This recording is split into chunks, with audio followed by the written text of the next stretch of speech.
মধ্যপ্রাচ্যে এক নতুন খেলোয়াড়কে নিয়ে এখন ঘুম হারাম ইসরায়েলের।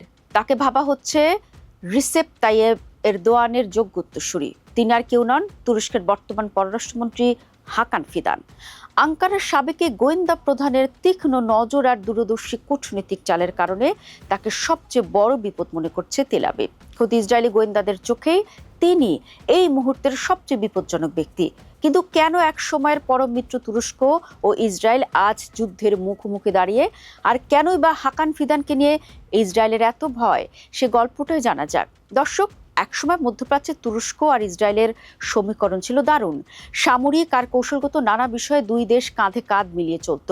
কিন্তু ক্ষমতার খেলায় সম্পর্ক তার চিরকাল এক থাকে না। খণ্ড বিখণ্ড মধ্যপ্রাচ্যে নিজেদের প্রভাব বিস্তারের প্রতিযোগিতায় সেই বন্ধুত্বের সুতো ছিঁড়ে এখন তৈরি হয়েছে তীব্র শত্রুতা। 2023 সালে গাজা ইসরায়েলের নৃশংস হামলা শুরু হওয়ার পর থেকেই দুই দেশের কথার লড়াই রূপ নিয়েছে চরম তিক্ততায়। এই বাগাড়ম্বর এখন এতটাই নিয়ন্ত্রণের বাইরে চলে গেছে যে ইসরায়েলি রাজনীতিবিদরা ইরানের পাশাপাশি তুরস্ককেও তাদের দেশের জন্য এক নম্বর হুমকি মনে করছেন। কিছুদিন আগে এক ইসরায়েলি মন্ত্রী তো বলেই বসলেন, সিরিয়ার পাশাপাশি তুরস্ক এখন ইসরায়েলের জন্য ইরানের চেয়েও বড় বিপদ। সেই সাথে অটোম্যান আমলের আর্মেনীয় গণহত্যাকে আনুষ্ঠানিকভাবে স্বীকৃতি দিয়ে তুরস্কের গায়ে খোঁচা দিল তেল আবিব, যা তুরস্ক সব সময় তীব্রভাবে প্রত্যাখ্যান করে আসছে। তাহলে কি এই লড়াই শুধু কথার ফুলঝুরিতেই সীমাবদ্ধ, না এর পেছনে রয়েছে এক গভীর রাজনৈতিক সমীকরণ? ইসরায়েলি প্রধানমন্ত্রী বেনিয়ামিন নেতানিয়াহুর সামনে অক্টোবরের কঠিন নির্বাচন। তাই তিনি দেশের মানুষকে দেখাতে চান, ইসরায়েল চারপাশ থেকে শত্রুতে ঘিরে এবং সংকটময় মুহূর্তে তার মতো কট্টর নেতার কোনো বিকল্প নেই।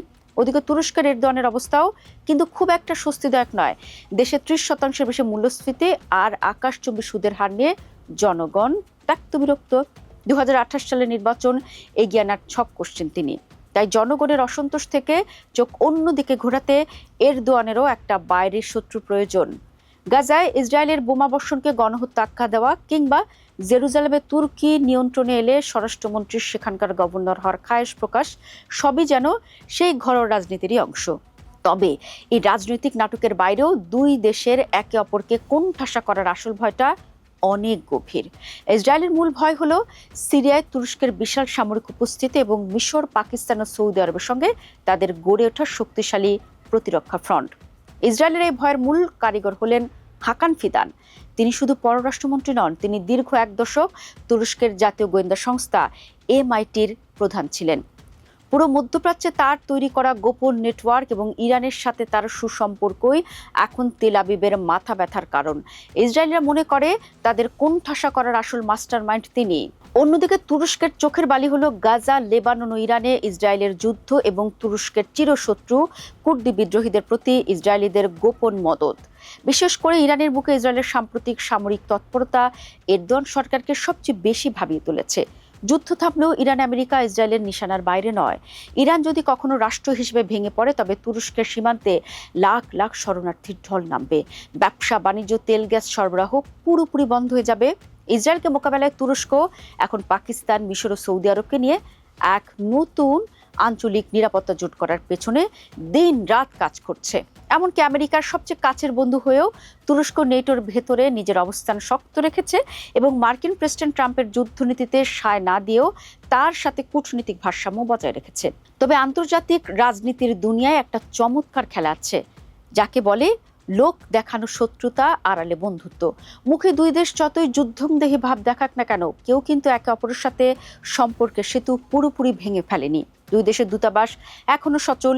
এরদোয়ান বাণিজ্য নিষেধাজ্ঞা দিলেও অন্য দেশের রুট ঘুরে তুর্কি পণ্য ঠিকই ইসরায়েলের বাজারে পৌঁছাচ্ছে। এমনকি আজারবাইজান আর উত্তর ইরাকে যে তেল দিয়ে ইসরায়েলের যুদ্ধ জাহাজ আর ট্যাঙ্ক চলে, সেই তেলের পাইপলাইনও কিন্তু এসেছে তুরস্কের জেহান বন্দর হয়ে।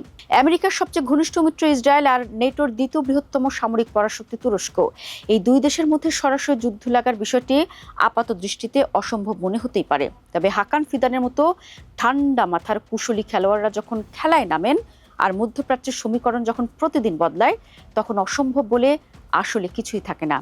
এক সময় যা ভাবাও যেত না, তেমন যুদ্ধ যে চোখের পলকে বাস্তব হয়ে উঠতে পারে, তা তো সাম্প্রতিক বিশ্ব ইতিহাসে আমাদের বারবার মনে করিয়ে দিচ্ছে।